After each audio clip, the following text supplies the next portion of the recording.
اللهم صل على محمد وآل محمد.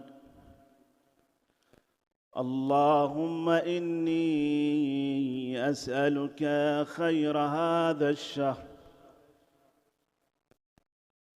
وفتحه ونوره ونصره وبركته وطهوره ورزقه، وأسألك خير ما فيه وخير ما بعده، وأعوذ بك من شر ما فيه وشر ما بعده.